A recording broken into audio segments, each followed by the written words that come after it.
Hello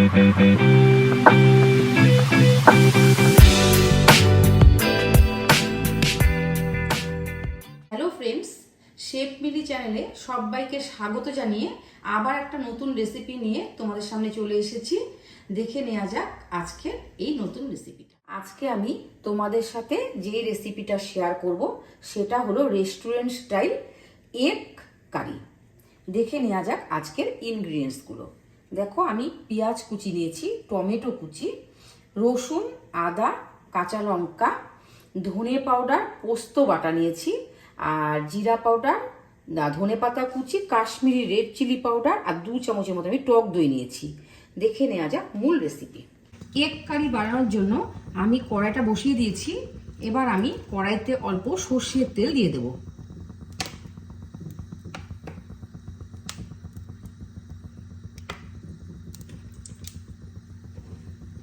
তেলটা গরম করে নেব।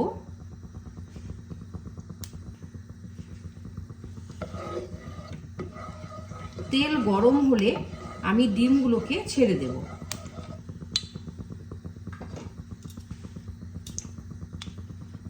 প্রথমে আমি একটু হলুদ পাউডার দিয়ে দিলাম,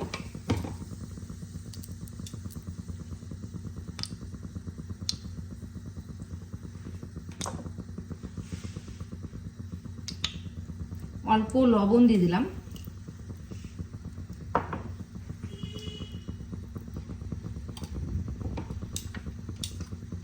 অল্প কাশ্মীরি রেড চিলি পাউডার দিয়ে দিলাম। এবার আমি ডিমগুলোকে ছেড়ে দিলাম।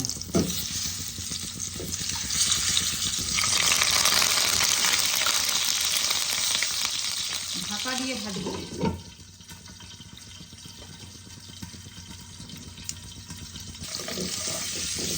ডিমগুলোকে আমি হালকা করে ভেজে নেব, বেশি কড়া ভাজবো না।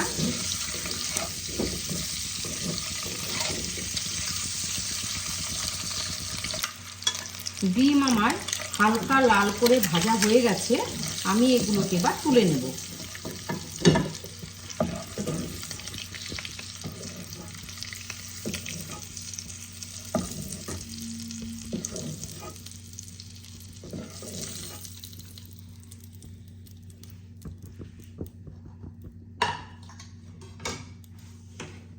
এবার আমি একটা মিক্সিং জারে আদা, কাঁচা লঙ্কা, টমেটো, পেঁয়াজ আর রসুনের একটা পেস্ট বানিয়ে নেব। এবার আমি তেলের মধ্যে দেখো দারচিনি, এলাচ আর একটা স্টার এসেন্স আমি সোমবারে দিয়ে দিলাম, আর 2টো তেজপাতাকে আমি চিড়ে দিয়ে দিলাম।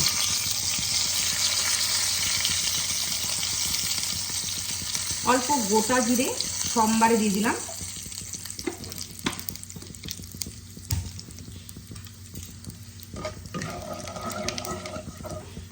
এবার আমি মশলাটাকে যে পেস্ট বানিয়ে রেখেছি সেটা আমি ছেড়ে দেব।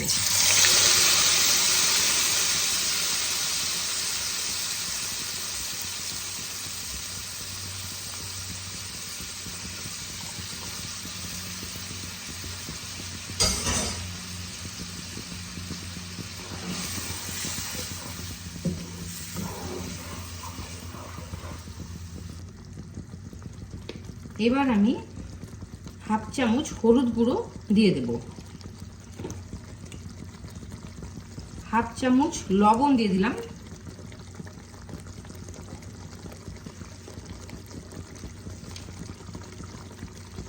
1 চামচ জিরা পাউডার দিলাম,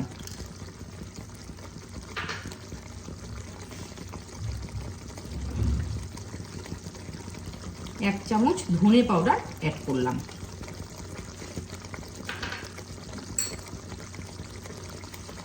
মশলাটাকে ভালো করে কষিয়ে নেব।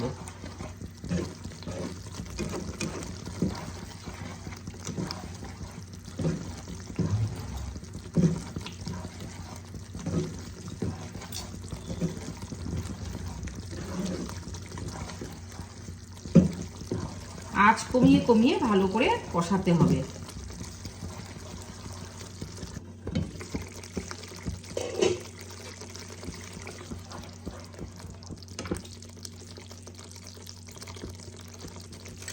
এবার আমি হাফ চামচ কাশ্মীরি রেড চিলি পাউডার দিয়ে দেব।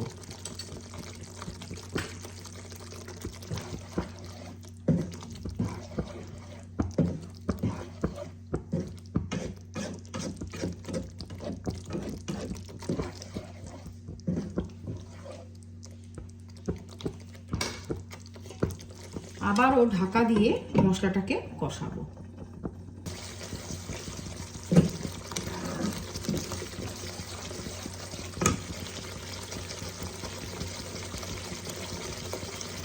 এবার আমি দেখো 2 চামচ যে টক দই রেখেছি সেটা আমি দিয়ে দেব।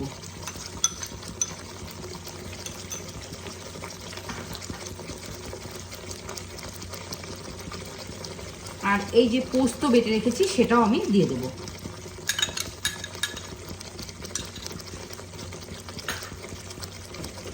আবারও ভালো করে কষাবো। এবার আমি অনবরত নাড়তে থাকবো, না হলে দইটা ফেটে যেতে পারে।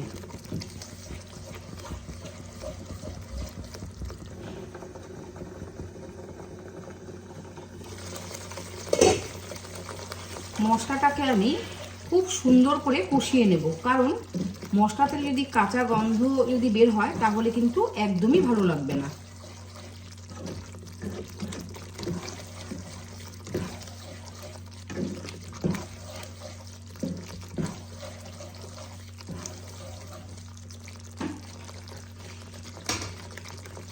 আবারও ঢাকা দিয়ে দেব।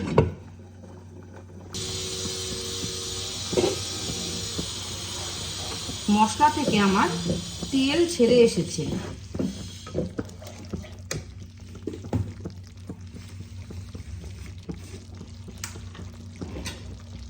এবার আমি অল্পের মধ্যে মিষ্টি দিয়ে দেব।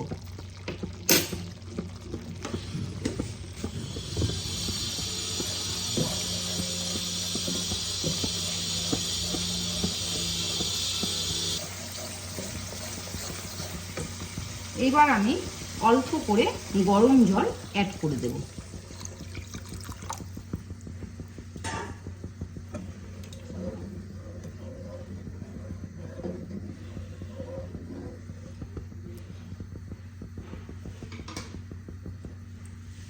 ফুটে ওঠা পর্যন্ত অপেক্ষা করব। দেখো আমার গ্রেভি আমার ফুটে উঠেছে।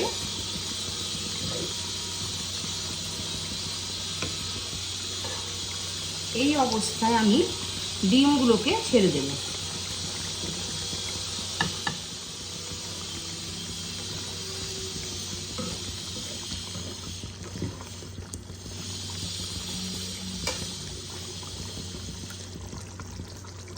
আমার মনে হলো যে অল্প লবণ কম হতে পারে, এই জন্য আমি আরও অল্প লবণ অ্যাড করে দিলাম।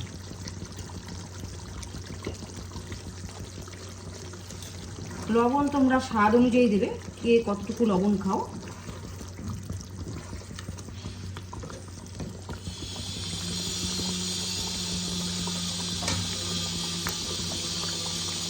এবার আমি এর মধ্যে অল্প কসুরি মেথি দিয়ে দেব।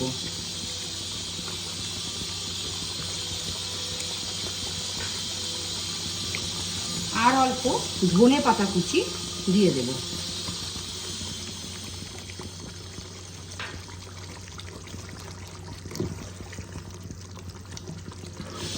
দেখো আমার যে এগ কারি আমি যে তৈরি করেছি সেটা যেমন কালারফুল হবে সেরকম টেস্টেও কিন্তু কম হবে না। ভীষণ স্বাদের এই রেসিপিটা তোমরা একবার হলেও বানিয়ে খেও।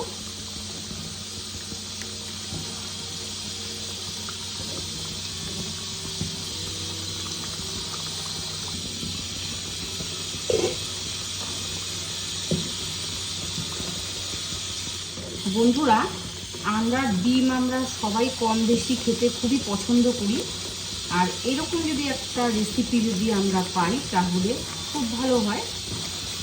তোমরা করে দেখো, খুব ভালো হয় খেতে।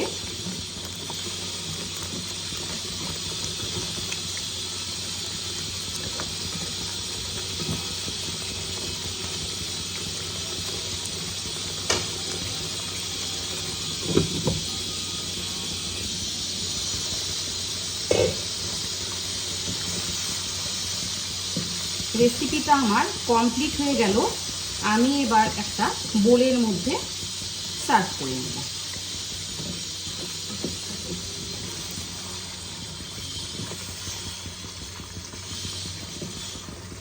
এগ কারি আমার তৈরি হয়ে গেল। আমি একটা বোলের মধ্যে নিয়ে নিলাম। তোমাদের রেসিপিগুলো কেমন লাগছে অবশ্যই কমেন্টের মাধ্যমে জানিও। আর যদি ভালো লেগে থাকে তাহলে একটা লাইক করে শেয়ার করে পাশে থেকো। নিত্য নতুন যদি তোমরা এরকম একটা ভিডিও পেতে চাও তাহলে অবশ্যই সাবস্ক্রাইব করে আমার পাশে থেকো। ভালো থেকো, সুস্থ থেকো। ধন্যবাদ।